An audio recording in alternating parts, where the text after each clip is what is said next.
Shalom Bapak Ibu yang dikasihi Tuhan. Baik. Semua dalam keadaan baik Pak ya, Pak Bu.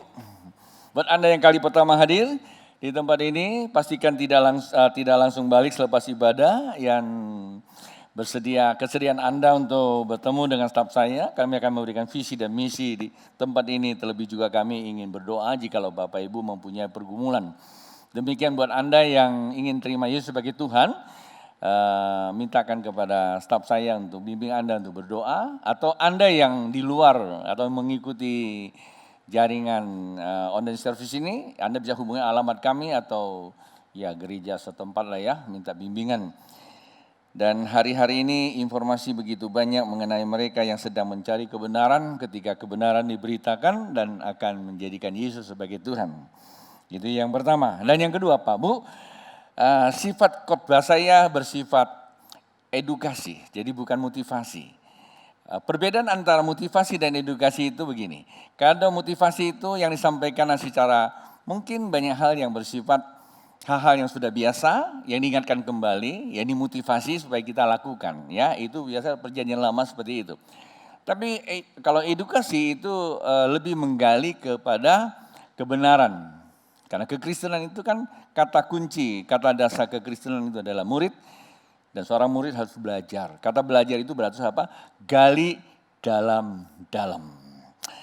Saya tidak masuk ke wilayah itu karena itu masih menyangkut paket pelajaran hari-hari berikut. Kata gali dalam-dalam. Tapi sore ini apa yang harus kita pelajari? Untuk Bapak Ibu yang hadir maupun yang mengikuti online service dan untuk adik-adik, perhatikan ini baik sekali buat kita. Kita tidak tahu apa yang akan terjadi, tapi satu hal yang kita harus percaya bahwa Tuhan tidak pernah tinggalkan kita. Tidak apa-apa kalau Anda tidak mengaminkannya. Tapi saya yakin dan percaya bahwa keadaan tidak semakin baik, tetapi Tuhan semakin baik. Karena kita berkata bahwa di mana ada hal yang sangat buruk, di situ kasih karunia Allah semakin besar. Ya, nah itu yang menjadi isu utama buat orang Kristen. Pertanyaannya, apa sih yang menjadi pengharapan orang Kristen? Apakah hanya punya agama? Tentunya banyak agama loh. Berarti semua agama boleh dong. Memang semua agama itu sama untuk mengajarkan kebaikan. Tapi tidak semua agama punya jalan kebenaran dan hidup sampai kepada Allah yang kekal itu. Hanya ada satu agama, yaitu yang punya Yesus Kristus Tuhan. Haleluya.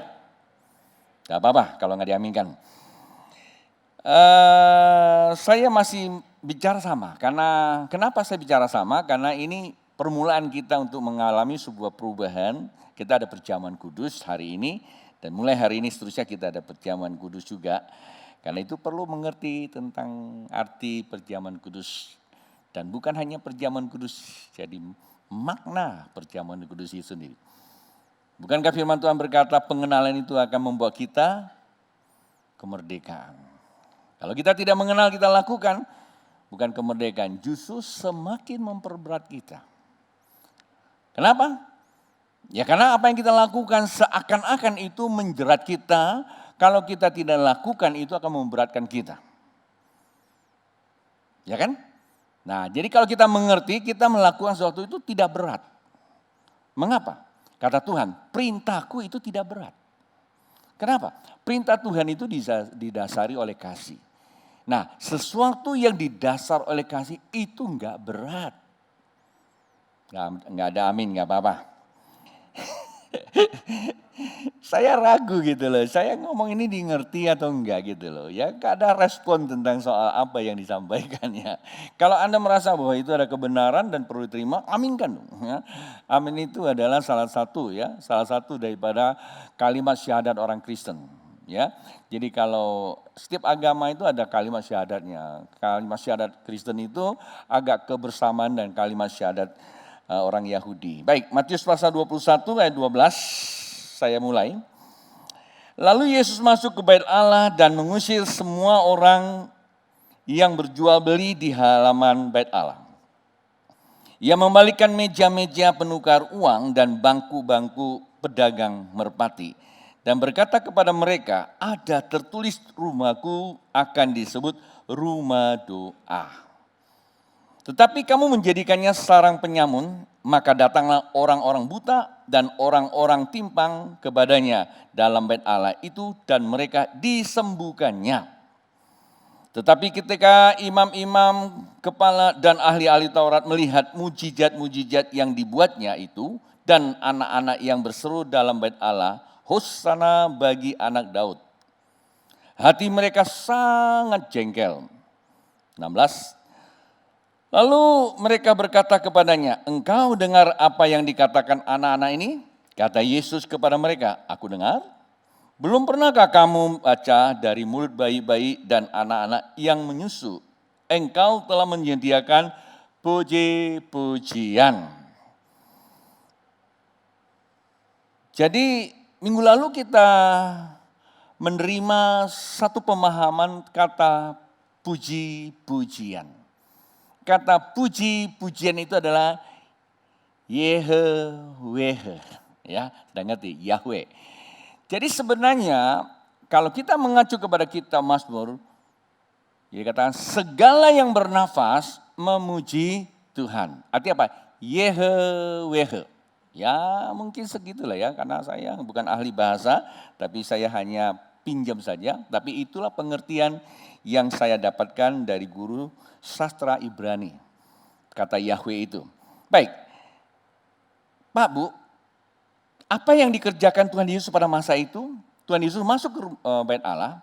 Bait Allah ini yang dijumpai adalah bait Allah yang dibangun Herodes memulihkan. Bait Allah yang pernah dirubuhkan oleh Nebukadnezar. Di mana bait Allah yang dibangun oleh Salomo dirubuhkan. Kemudian pada era Darius diizinkan balik, masa Daniel itu diizinkan balik lagi, Nehemia, Esra, dan dibangun kembali. Tapi memang pembangunannya cukup lama. Sampailah pada zaman Herodes dan itu dibangun begitu megah. Bahkan, ya karena kalau saya sering ke sana ya sudah tidak ada barangnya. Tapi literatur yang saya pernah baca dan informasi yang saya terima berdasarkan sejarah, ya saya mesti harus mengakui juga karena mereka meneliti, kalau saya tidak, saya cuma diajarin. Bahkan dikatakan bahwa bait Allah yang dibangun oleh Herodes itu melebihi kemegahannya zamannya Salomo. Zaman Salomonya sudah bagus, ini lebih bagus lagi. Sekali waktu murid-muridnya adalah orang Yahudi berkata kepada Tuhan Yesus, dia bilang, luar biasa. Nah kata luar biasanya itu berarti gedung itu benar besar, megah. Kita pernah lihat cuplikan dari dokumentasi pembongkaran bait Allah itu batunya batu bata yang dibawa dari gunung itu besar-besar. Bukan yang kecil-kecil, besar. Bahkan berapa ton saya lupa, apa 500 ton atau 500 kilo saya juga lupa. Kalau 500 kilo itu enggak terlalu besar ya. Ini gede banget. Zaman dulu nggak ada traktor, tapi didorong. Kami ada, saya nggak gitu meneliti lagi. Tapi bukan itulah isunya. Nah, konon katanya sambungannya itu dilapisin emas. Anda bayangkan betapa megahnya itu. Tetapi apa yang terjadi Pak Bu? Alkitab katakan gedung seperti megah itu tetapi dijadikan apa? Sarang penyamun. Itu menjadi apa? Tempat pertukaran, perdagangan. Mengapa? Karena di situ hanya sebuah rumah yang megah menjadi simbol orang beragama disebut bait Allah. Tetapi tidak ada perbuatan Allah di situ. Mengapa? Karena di situ lebih banyak orang datang hanya bersifat keagamaan pertama. Yang kedua bersifat egosentris, mendapatkan sesuatu. Maka disimbolkan dari situ peristiwa perdagangan. Sehingga Tuhan Yesus menggunakan satu bahasa menjadi sarang penyamun. Mengerti sarang penyamun?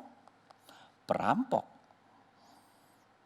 Perebutan hak yang bukan kepunyaannya. Tapi selalu menggunakan kata hak. Pak Bu, adik-adik, saya tidak mau terlalu dalam masuk ke gereja masa kini. Ke depan tentu saya akan terus menyinggung. Tetapi sebenarnya itu adalah gambaran gereja masa kini. Kemungkinan termasuk gereja kita juga nyaris ke situ. Sehingga itu hanya jadi kemegahan, tidak ada perbuatan. Bukankah kita ingat pada tahun 2000 Tuhan pernah negur kita? Dia bilang apa? Bahwa rumahku, pesta ada, semua lengkap, kecapi, minuman semua ada, tapi perbuatanku tidak ada. Apa yang terjadi? Di situ ada 3 golongan manusia. Dia bilang apa? Bahwa umatku akan binasa. Orang kaya akan mati kelaparan. Ya, orang mulia akan mati kelaparan. Kalayak ramai mereka apa? Tidak ngerti apa-apa. Sehingga gereja itu dijadikan apa? Tempat persinggahan saja. Enggak, beda-bedanya adalah taman wisata. Kalau ada pesta, ada buat sesuatu rame aja. Sifatnya kan ego. Ya Pak ya? Kalau sesuatu yang disajikan itu menarik perhatian kita, kita datang, itu bersifat ego. Salah enggak? Sebenarnya enggak salah juga karena manusia memang harus punya ego.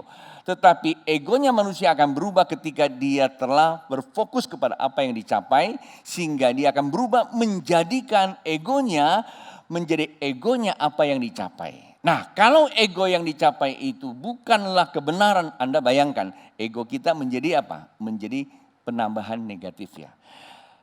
Musa pernah terjadi ketika dia jalan, dia ketemu kemuliaan Tuhan dan dia berbalik, itu kan ego juga kan. Artinya memang akunya melihat. Dia bilang apa? Aku ingin melihat. Ya itu akunya. Baik enggak? Baik. Tetapi ketika dia berbalik melihat kemuliaan Tuhan, karena yang dilihat itu baik, maka kebaikan itulah yang akan mengimpartasi atau menguatkan egonya menjadi egonya Tuhan. Walaupun kita punya Tuhan, tetap masih punya 2 ego. Alkitab katakan, aku telah mati bersama Kristus, aku hidup, bukan lagi aku sendiri yang hidup. Berarti apa? Ada Kristus yang hidup di dalam aku. Berarti ada 2 ego. Ada ego kita, ada egonya Yesus. Ada pikiran kita, ada pikiran Yesus. Nah, disitulah letaknya, mampukah kita mengelola pikiran kita seturut pikiran Tuhan. Itulah dikatakan ego kita tundukkan kepada Kristus. Seperti itu terjadinya. Karena kebenaran itu ada daya tariknya, ada dayanya. Bukan daya tarik dan ada daya impartasi. Demikian juga sesuatu yang tidak benar. Dia punya daya tarik dan dia juga punya daya impartasi. Contoh Hawa. Hawa ditarik sesuatu yang tidak benar karena larangan Tuhan kan? Betul gak? Karena godaan setan dia lihat. Tapi begitu dia tertarik, ada kekuatan itu mengikat kepada dia. Sehingga waktu dia mengikat pada dia, ikatan itu menarik dia melakukan seturut dengan apa yang dilihat. Saat itulah jatuh dalam dosa. Maksudnya apa sih? Oh, hari-hari ini begitu banyak ada di media yang kita munculkan. Yang baik kalau kita lihat, kita tonton, akan memberikan pengurapan buat kita. Lebih dicerahkan, lebih cerdas di dalam kebenaran. Sehingga apa yang kita lakukan tentu Tuhan dipermuliakan. Tapi kalau sesuatu yang tidak baik kita tonton dan di situ ada kekuatan juga. Kalau dia sudah merasuk ke dalam pikiran kita dan yang menguasai hati kita akan melakukan apa yang ditayangkan itu sehingga itu akan menyesatkan kita, menurunkan standar iman kita sehingga kita masuk ke dalam kehancuran yang namanya moral dan etika sosial. Kelihatan sekali Pak Bu orang yang beriman atau tidak dalam etika dan moral sosialnya. Oke, saya teruskan. Tetapi pada saat waktu Tuhan Yesus ke situ masuk ke dalamnya, setelah dia baik, dia bongkarkan. Ini bicara rumah Tuhan zaman era lama. Tapi di situ ada beberapa hal yang sangat menarik. Tetapi menjadikan sarang penyamun dia marah, maka datanglah setelah dia marah karena dia balikin, dia bersihkan, maka datanglah orang-orang apa?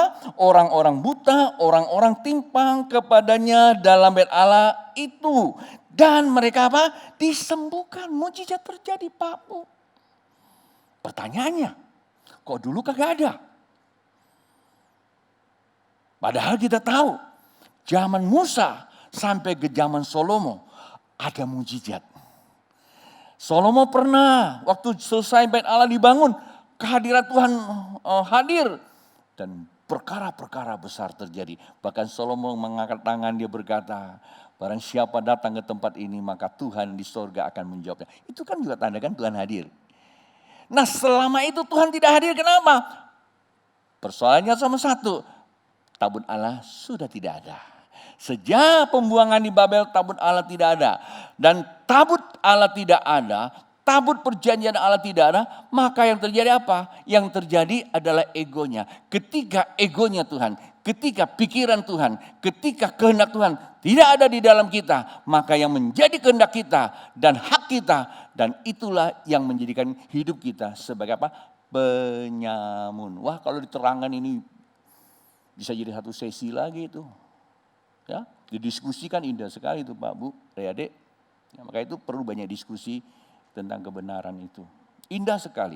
Dan bukan hanya indah untuk menarik perhatian kita, tapi memberikan pembekalan dan penebalan iman. Ketika iman kita tebal, yang akan lihat adalah apa? Etika kehidupan. Nah ini bicara kehidupan. Oke, kenapa waktu Tuhan Yesus datang ada mujizat? Karena Tuhan Yesus itu tabutnya. Ngerti ya? Jadi kenapa ada mujizat? Ya Yesus itu adalah tabutnya. Sebenarnya kata kuncinya kalau kita di perjanjian lama, tabut Allah diangkat kemana saja terjadi mujizat. Bukan gedungnya Pak Bu. Bukan kemegahan gedungnya.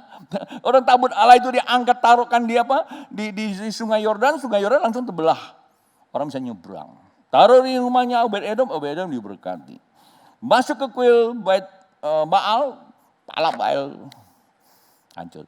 Artinya apa? Kalau ada tabut Allah, di situ terjadi kemuliaan Tuhan. Nah ini yang perlu kita ketahui. Nah saya akan perjelas, meminjam satu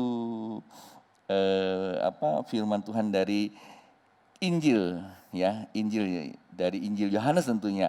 Ini sambungannya karena di Matius tidak ditulis tapi di Yohanes ditulis nih. Yohanes pasal 2 ayat 19. Jawab Yesus kepada mereka. Nah ini kan setelah mereka marah kan, dia rombak kan. Rombaklah bait Allah ini dan dalam 3 hari aku akan mendirikannya kembali. Wow. Ya apa yang terjadi itu? 20. Lalu kata orang Yahudi kepadanya, 46 tahun orang mendirikan bait Allah ini, engkau dapat membangunnya dalam 3 hari. Tetapi yang dimaksudkan, nah disinilah murid-muridnya baru mengerti ya, setelah dia bangkit ya. Tetapi yang dimaksudkannya dalam bait Allah ialah tubuhnya sendiri. Ayat 22, kemudian sesudah ia bangkit dari antara orang mati, barulah teringat oleh murid-muridnya bahwa hal itu telah dikatakannya dan mereka pun percayalah akan kitab suci dan akan perkataan yang telah diucapkan Yesus. Nah, yang dimaksudkan bait Allah yang akan dibangun kembali apa? Bait Allah itu akan diruntuhkan. Kita tahulah ya, setelah itu tahun 70 runtuh oleh Titus, selesai itu barang, ya kan? Enggak ada bait Allah lagi. Tapi Tuhan Yesus katakan akan kubangun kembali 3 hari kemudian. Maksudnya apa? Nah di sini dibukakan pengertian. Yang dimaksudkan adalah tubuhnya Yesus. Karena dia mati di atas kayu salib, dikuburkan, dia bangkit. Itulah yang disebut tubuhnya. Apa itu tubuhnya? Nah ini dia.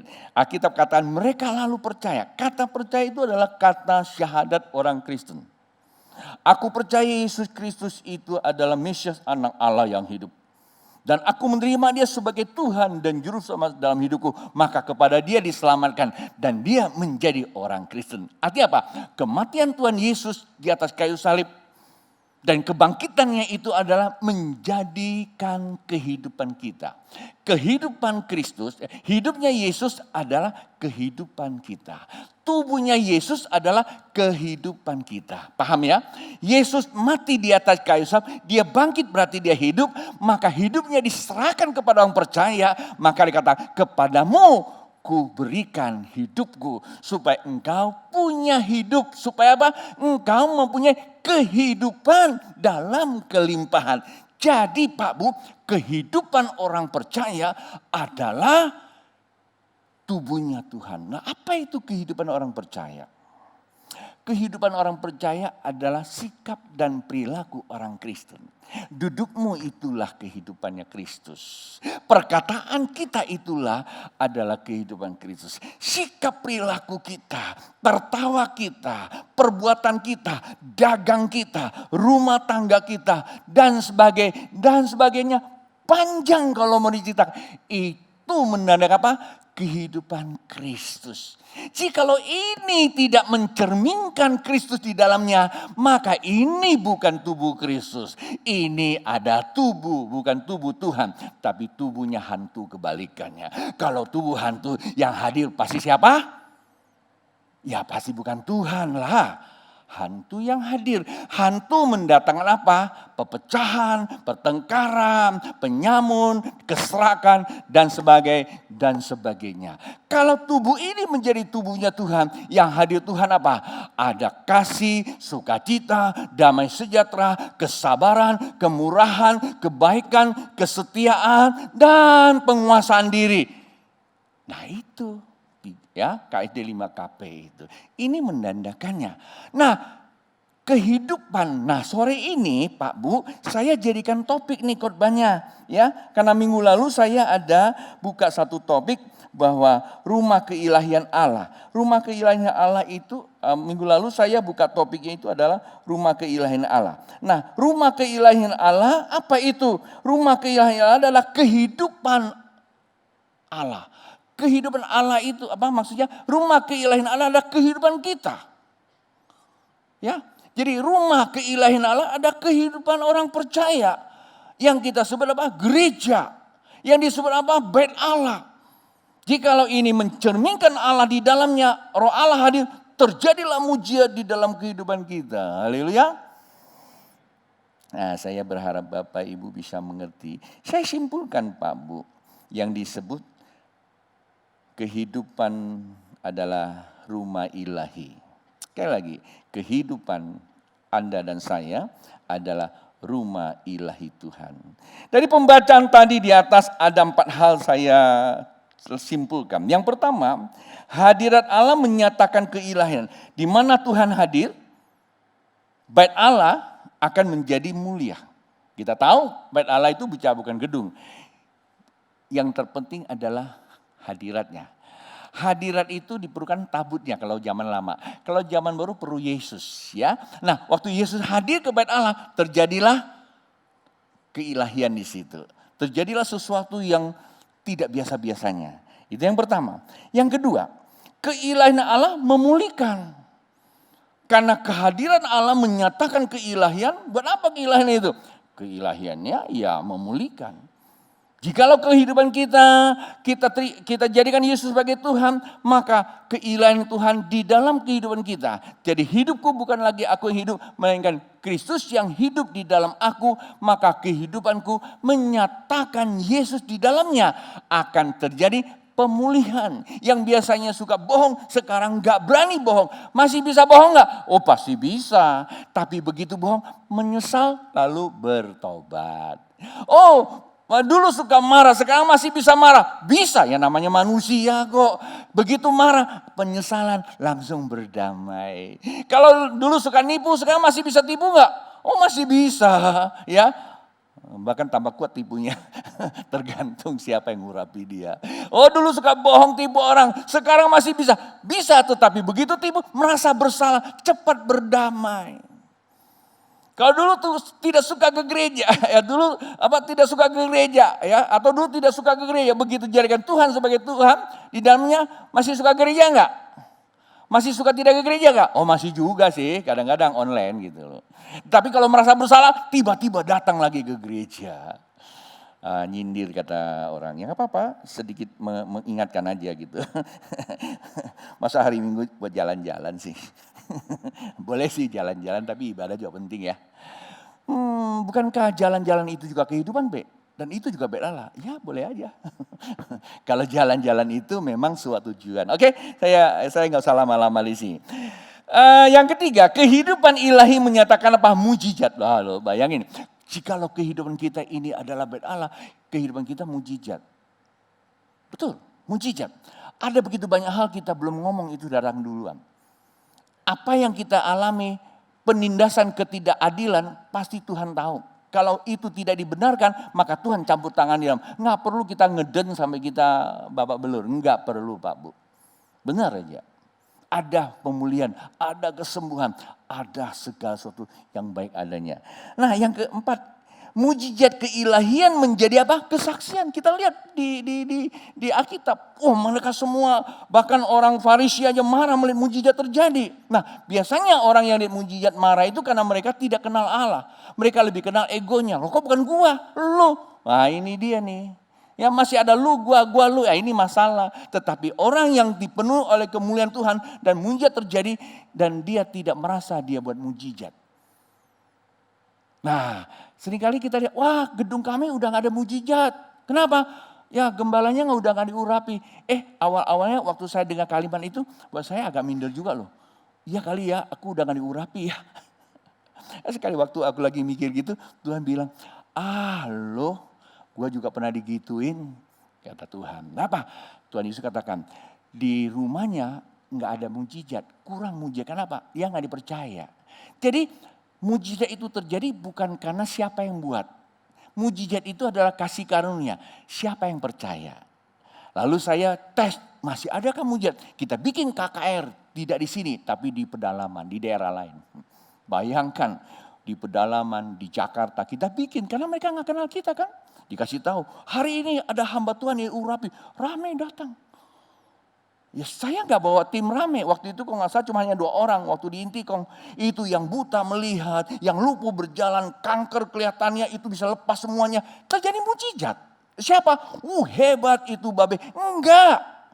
Yang hebat itu Allah, lu percaya. Saya cuma memberitakan. Alkitab katakan, Injil adalah kekuatan Allah. Berita itu ada kekuatan Allah, bukan manusianya. Celakalah orang yang cinta kepada manusia, yang tertarik kepada manusia. Lebih celaka lagi kalau ada manusia yang mengambil keuntungan di dalamnya, seakan-akan dia yang punya karunia. Nah, itu masalahnya. Paham Pak Bu? Nah, sekarang kita lihat nih, yang terakhir nih. Gereja mula-mula itu gimana? Kisah Para Rasul pasal yang kedua ayat 41. Orang-orang yang menerima perkataan itu memberi dirinya dibaptis dan pada hari itu jumlah mereka bertambah kira-kira 3.000 orang karena kesaksian. Karena mujizat terjadi, gak usah ngomong Pak Bu. Terjadilah penambahan jiwa. 42, mereka bertekun dalam pengajaran rasul-rasul dalam persekutuan. Ayat 43, dan mereka selalu berkumpul untuk apa? Memecahkan roti dan berdoa. Maka ketakutanlah mereka semua, sedang rasul-rasul itu mengadakan banyak mujizat. Perhatikan. Percaya kita menerima pertukaran salib. Maka kematian Yesus dan kebangkitannya membuat kita hidup. Kehidupan kita adalah rumah Allah. Apa itu kira-kira? Kehidupan kita adalah persekutuan orang percaya. Persekutuan ditandai dengan apa? Pecahkan roti, perjamuan suci. Pak Bu, perjamuan suci sakral yang utama. Bukan kita mendatangkan mujizat. Mujizat sudah disediakan. Tetapi menyatakan kita sepakat. Kita sedang memberitakan kematian Tuhan Yesus. Artinya perjamuan kudus itu sangat amat penting. Perjamuan kudus itu menandakan kita dalam ikatan persekutuan. Mereka kumpul di bait Allah. Kalau di rumah gimana Be? Justru aja dalam teologi yang saya pelajari, gak ada tuh yang namanya perjamuan kudus online, gak ada. Ya barangkali Alkitab waktu itu belum ada online. Tapi yang kata perjamuan kudus adalah komuni. Ini saudara kita di gereja tertentu bagus. Setiap komuni itu penting buat dia, ngerti tidak ngerti. Tetapi saya mau katakan, gak boleh kita abaikan. Lalu gimana Be kalau sekali waktu dalam kondisi gak bisa lagi kita bertemu begini. Boleh gak di rumah? Boleh. Tapi harus ada imamnya. Siapa? Salah satu di antaranya bertindak sebagai imam. 2 atau 3 orang. Bukan kita ambil perjamuan kudus lalu di online begitu. Atau gak ada anggur pakai teh aja. Pakai sirup. Tidak ada itu ganti-gantian. Baptis saja mesti nyelam kok. Perjamuan kudus inilah tubuh-tubuhku. Inilah darah-darahku. Anggur dan roti. Mana ditukar dengan teh? Gak ada ayatnya. Saya mengajarkan buat jemaat dan pengertian saya. Kalau di tempat lain ada silakan, terserah. Ya, kita tidak boleh singgung. Tapi buat kita jalankan apa yang dikatakan. Pakai anggur, pakai roti yang benar. Tapi gimana kalau saya sendirian? Nah, kalau lagi sakit, antarkan ke rumah aja, dari rumah, nggak apa-apa, karena kondisi. Tapi kalau, aduh hari ini aku nggak mau ke gereja, lagi sibuk, aku minta aja dikirim. Jangan. Yang udah, itu akibat kamu nggak mau ke gereja, ya nggak usah ambil. Dosa gimana? Itu bergantung kepada Anda. Nah, ya, di sini dikatakan kisah para rasul seperti itu. Lalu kita akan masuk ke dalam kata intinya. Apa syarat perjamuan kudus itu sendiri dalam pertemuan jemaat? Ini pemusik sudah gak ada kata. Naik aja mainkan gak apa-apa. Kita sudah selesai. Ini kata kuncinya, klimaknya. 1 Korintus pasal 11 ayat 25. Saya berharap Bapak Ibu yang di sini ada di rumah, adik-adik dengarkan baik-baik. Ini penting perjamuan kudus. Salah-salah, Alkitab katakan kalau masuk ke ego dan menjadi kita masuk ke ego, ini masalah. Ya. Ayat 25 berkata, 1 Korintus pasal 11 ayat 25, demikian juga ia mengambil, sorry, saya bacakan dari yang pertama aja, ayat 23. Sebab apa yang telah kuteruskan kepadamu telah aku terima dari Tuhan, ini kata Paulus, yaitu bahwa Tuhan Yesus pada malam diserahkan mengambil roti, dan sesudah itu ia mengucap syukur atasnya, ia memecah-mecahkannya dan berkata, inilah tubuhku yang diserahkan bagi kamu, perbuatlah ini menjadi peringatan akan aku. Demikian juga ia mengambil cawan sesudah makan, lalu berkata, cawan ini adalah perjanjian yang baru yang dimeteraikan oleh darahku, perbuatlah ini setiap kali kamu meminumnya menjadi peringatan aku. Nah ini dia cara perjamuan kudus. Memang di sini nggak dituliskan isinya apa, cawan doang. Boleh teh nggak? Nah inilah kadang-kadang kita ini mau mengubah-ubah ayat. Silakan, tetapi coba lang kita, sebenarnya Rasul Paulus sedang bicara apa? Rasul Paulus sedang berbicara perjamuan kudus yang dibuat oleh Tuhan Yesus. Kan dia bilang, yang kuterima. Jadi bukan dia punya, bukan gereja punya. Jangan coba-coba, ini aku terima. Tuhan udah katakan perjamuan terakhir adalah anggur dan roti. Ya 26. Sebab setiap kali kamu makan roti ini dan minum cawan ini, kamu memberitakan apa? Kematian Tuhan sampai ia datang. Artinya kita mengambil sakramen pertama, yaitu pertukaran salib. Maka kita punya hak untuk perjamuan kudus. Orang yang tidak mengambil pertukaran salib, tidak bertobat, tidak dibaptis, jangan ambil. Paham ya? Dan ini ajarannya benar. Orang yang belum bertobat, belum dibaptis, jangan ambil. Karena bertobat tandanya baptis. Artinya Anda telah menerima pertukaran salib. Nah sekarang Anda boleh ambil. Karena Anda sudah jadi tubuhnya. Kehidupanmu sudah jadi tubuhnya Tuhan. Ayat 27. Jadi barang siapa dengan cara yang tidak layak makan roti atau minum cawan Tuhan, ia berdosa terhadap tubuh dan darah Tuhan. Ayat 28, karena itu hendaklah tiap-tiap orang menguji dirinya sendiri dan baru sesudah itu ia makan roti dan minum dari cawan itu. Karena barang siapa makan dan minum tanpa mengakui tubuh Tuhan, ia mendatangkan hukuman atas dirinya. Kalau baca ini penting gak? Sangat penting.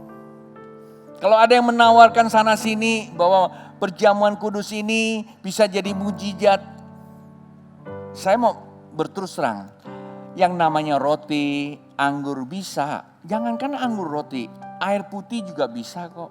Saya juga sering juga kadang-kadang dalam kondisi Tuhan suruh saya doakan air putih, bawa pulang kasih minum sembuh. Tapi bukan air putih imannya. Tapi kalau kita mengimankan roti ini menjadi iya, tapi jangan jadikan ini menjadi jimat.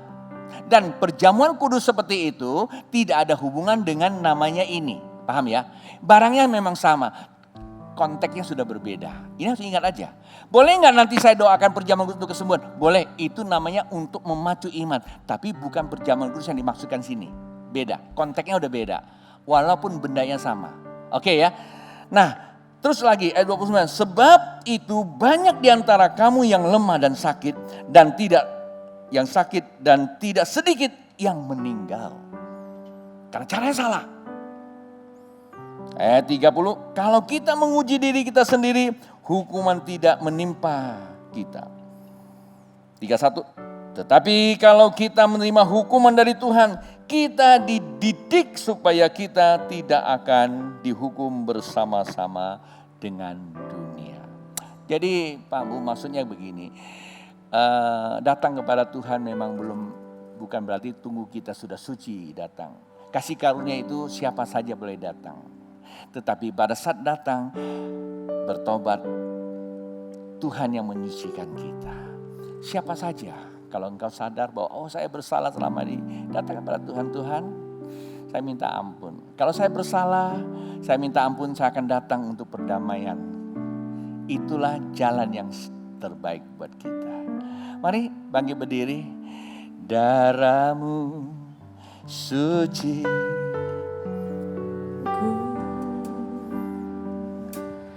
darahmu beri kehidupan, darahmu gantikanku sebagai korban tebusan, sucikanku.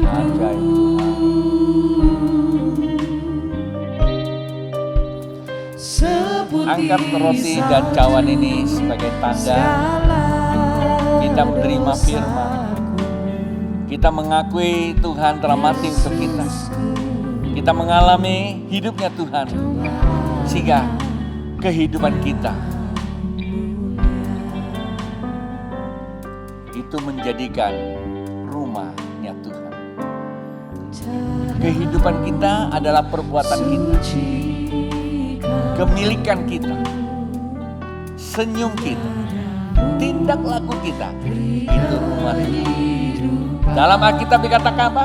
Abodah, rumah doa, rumah ibadah, rumah penyembahan. Allah hadir dan mujizat terjadi. Jadi bukan wajah kita berapa cantik, berapa ganteng, ya, bukan rumah kita, bukan uang kita, bukan, tapi sikap perilaku. Itulah rumah ilahinya Allah. Yesus, domba Allah. Angkat roti ini. Bapa, dalam nama Yesus hamba memberkati roti ini sesuai firman-Mu. Ketika kami menerima dan kami makan sesuai firman-Mu, kami telah dipersatukan di dalam tubuhnya Tuhan. Sebagaimana Tuhan berkata, barang siapa yang percaya dan menerima, maka kepada dia dibenarkan yang menjadi tubuhku yang hidup, yaitu menjadi kehidupan bagi mereka untuk menjadi kesaksian. Dalam nama Tuhan Yesus, mari kita makan bersama.